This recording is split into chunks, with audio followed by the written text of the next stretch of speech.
Hello friends, welcome to my channel. இன்றைக்கி இந்த மாதிரி மிரர் ஒர்க் யூஸ் பண்ணி ஒரு டிசைன் எப்படி ஃபில் பண்ணுறது அப்படின்ட்டு பார்ப்போம். இப்போ நான் வந்து ஸ்கொயர் ஷேப் எடுத்துருக்கிறேன். அது நடுவில் கிளாஸ் மிரர் ஃபிக்ஸ் பண்ணியிருக்கிறேன். 4 ஸ்ட்ராண்ட்ஸ் ஆங்கர் த்ரெட் எடுத்துருக்கிறேன். எடுத்துகிட்டு ஃபஸ்ட்டு ஃப்ரேம் பண்ணுறதுக்காக நான் இந்த மாதிரி ஒரு ட்ரையாங்கிள் ஷேப்புக்கு ஃபஸ்ட்டு ஃப்ரேம் பண்ணிக்கிறேன். ஸோ இந்த மாதிரி ட்ரையாங்கிள்ஸ் மாதிரி நான் 3 இடத்துல ஃபிக்ஸ் பண்ணிக்கிறேன். அப்புறம் அந்த கேப்பில் அகைன் இன்னொரு ட்ரையாங்கிள் வர மாதிரி எவ்வளோக்கு எவ்வளோ நீங்கள் ஃபஸ்ட்டு ஃப்ரேம் போட்டு மிரரை ஃபிக்ஸ் பண்ணிக்கிறீங்களோ அதுக்கப்புறம் டிசைன் பண்ணுறது ஈஸியாக இருக்கும். நல்ல மிரர் ஃபிக்ஸ் ஆகிடுச்சுன்னா எவ்வளோ நாளும் நல்லா அந்த மிரர் எடுத்துகிட்டே வராமல் நல்லாயிருக்கும். ஸோ இந்தமாரி ட்ரையாங்கிள் ஷேப், இது சின்ன மிரருங்கிறதுனால நான் இந்தமாரி ட்ரையாங்கிள் எடுத்துருக்கிறேன். இல்லைன்னா நீங்கள் ஸ்கொயர் எடுத்துகிட்டும் பண்ணலாம்.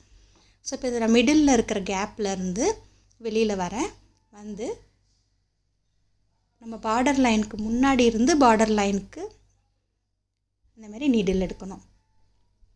இப்போ நான் அது வந்து பட்டன் ஹோல் ஸ்டிச் அந்த மெத்தடில் மிரர் ஃபிக்ஸ் பண்ண போகிறேன். அட் த சேம் டைம் நமக்கு அந்த டிசைனில் இருக்கிற போர்ஷனையும் அதை ஃபில் பண்ணுற மாதிரி. ஸோ மிரர் ஃபிக்ஸ் பண்ணி அந்த டிசைனை ஃபில் பண்ணுற மாதிரி. ஸோ இது இப்போ பார்ப்போம். இதை வந்து நான் எப்படி ஒரு ப்ளவுஸில் பண்ணுறேங்கிறத அடுத்த வீடியோவில் உங்களுக்கு காமிக்கிறேன். ஸோ இப்படி பண்ணி உங்களுக்கு இந்த ஃபுல் நமக்கு என்ன ஷேப் இருக்குதோ அதை ஃபுல்லாக நீங்கள் ஃபில் பண்ணலாம்.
இந்தமாரி ஷார்ப் கார்னர் இருக்கும்போது நீங்கள் ஒரு தடவை இந்தமாரி பட்டன் ஹோல் பண்ணிவிட்டு அது வெளியில் லாக் பண்ணிவிட்டு திருப்பி அதே பட்டன் ஹோலுக்கு உள்ளேருந்து நீடில் எடுத்தீங்கன்னா அந்த கார்னர் வந்து நல்லா ஷார்ப்பாக அப்படி இருக்கும்.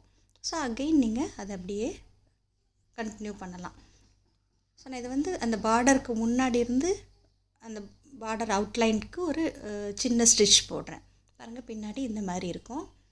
நீங்கள் இது இப்போ நாட் போட்டுட்டு இப்போ என்னோடது நூல் தீர்ந்து போச்சு. நான் திருப்பி எப்படி நான் அடுத்த நூல் அதில் அட்டாச் பண்ணுறேன் பாருங்கள். அகைன் ஃபஸ்ட்டு உள்ள ஸ்டிச்சுக்கு உள்ளேருந்து நீடில் எடுக்கணும். ஸோ அப்போ நமக்கு வந்து அந்த பிரேக் தெரியாது. அகைன் சேம் அந்த மிடில் நம்ம ஃப்ரேம்ஸ் போட்டிருக்கோம்ல, அது மிடில்லேருந்து அவுட்லைனுக்கு இந்தமாரி பட்டன் ஹோல் ஸ்டிச் போட்டுகிட்டே வரணும். இப்போ இதை நான் வந்து முடிக்கிறதுக்கு வந்துட்டு அது லாஸ்ட் ஒன் போட்டுட்டு ஃபினிஷ் பண்ணுறதுக்கு ஃபஸ்ட் ஒன் நம்ம ஸ்டார்ட் பண்ணோம்ல அந்த ஸ்டிச்சுக்கு உள்ளே போட்டிங்கன்னா கம்ப்ளீட் பண்ணிடலாம். ஸோ அப்போ அந்த டிஃப்ரென்ஸே தெரியாது எங்கே ஸ்டார்ட் பண்ணோம் எங்கே ஃபினிஷ் பண்ணோன்னு. ஸோ இப்போ இதுக்கு வந்து ஒரு அவுட்லைன் கொடுக்கலாம். அது வந்து நான் இப்போ ஓப்பன் செயின் ஸ்டிச்சில் கொடுக்குறேன். இது வந்து நம்ம ஒரு பாயிண்டில் இருந்து எடுத்து கொஞ்சம் பாருங்கள் அதை வந்து ஓப்பன் பண்ணிவிட்டு அங்கேருந்து இந்த லைனுக்கு ஒரு 2 லைன் இருக்க மாதிரி அசியூம் பண்ணிக்கோங்க. ஸோ இந்த லைனுக்கு க்ராஸாக விட்டிங்கன்னா இந்த மாதிரி கிடைக்கும். திருப்பி அகைன் அதை ஓப்பன் பண்ணிவிட்டு திருப்பி க்ராஸாக விடுங்க. ஸோ இது ஓப்பன் ஸ்டிச்சில் வந்து கொஞ்சம் ப்ராடாக நமக்கு ஒரு அவுட்லைன் கிடைக்கும். ஸோ அதை வச்சு நம்ம இது ஃபுல்லாக ஃபில் பண்ணலாம். செயின் ஸ்டிச்சில் வந்து ஒரே பாயிண்ட்லேருந்து நம்ம அடுத்தடுத்து கொடுப்போம். இது 2 பாயிண்ட்டாக நம்ம பண்ணிக்கிறோம். 2 லைனில் வர மாதிரி செயின் ஸ்டிச் பண்ணுறோம். ஒவ்வொரு தடவையும் இந்தமாரி ஓப்பன் பண்ணிவிட்டு அங்கேருந்து க்ராஸாக இந்தமாரி கொடுக்கணும். கார்னரும் நான் எப்படி ஃபிக்ஸ் பண்ணுறேன்ட்டு பாருங்கள். ஸோ இது வந்து ஒரு குஜராத்தி சிந்தி ஒர்க்குன்னு சொல்லுவாங்க, ரொம்ப ரப்ரி ஒர்க், அதில் எல்லாமே இந்த ஸ்டிச் வரும். நீங்கள் அவங்களோட ட்ரெடிஷ்னல் ட்ரெஸ்ஸஸ் பார்த்தீங்கன்னா அதில் கண்டிப்பாக இந்த மிரர் ஒர்க் ஃபிக்ஸிங்கும் இருக்கும். ஃபில்லிங் இந்தமாரி மிரர் ஒர்க் ஃபில்லிங்லேயே பண்ணியிருப்பாங்க. அப்புறம் இந்தமாரி ஓப்பன் செயின் ஸ்டிச் இருக்கும். இப்போ அந்த கார்னர் பாருங்கள், அந்த கார்னர் ஷார்ப்பாக வரத்துக்கு நான் இப்படி லாக் பண்ணுறேன் பாருங்கள். ஸோ வெளியில் லாக் பண்ணிவிட்டு அகைன் அதை ஓப்பன் பண்ணிவிட்டு அங்கேருந்து இந்த பக்கம் டர்ன் பண்ணி நீங்கள் ஸ்டிச்சஸ் போடலாம். ஸோ இதை ப்ராக்டிஸ் பண்ணிக்கோங்க. நம்ம அடுத்த தடவை ப்ளவுஸில் இது எப்படி நான் இந்த ஸ்டிச் அப்ளை பண்ணுறேங்கிறது உங்களுக்கு காமிக்கிறேன்.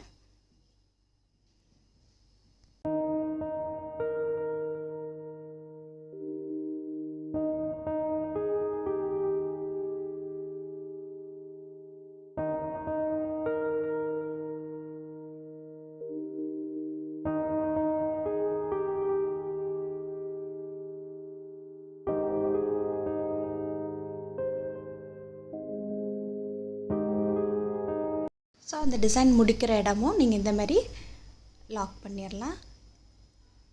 நான் இங்கே மட்டும் இல்லாமல் எல்லா சைடும் கரெக்டாக லாக் பண்ணோன்னா அந்த டிசைன் நல்ல நீட்டாக இருக்கும். ட்ரை பண்ணி பாருங்கள், இது உங்களுக்கு பிடிச்சிருக்கும்னு நினைக்கிறேன். இது மாதிரி நீங்கள் எங்கேனாலும் நீங்கள் யூஸ் பண்ணலாம். சின்ன சின்ன புட்டீஸ் மாதிரியும் சாரீஸில் கூட போடலாம். தேங்க்யூ. தேங்க்ஸ் ஃபார் வாட்சிங்.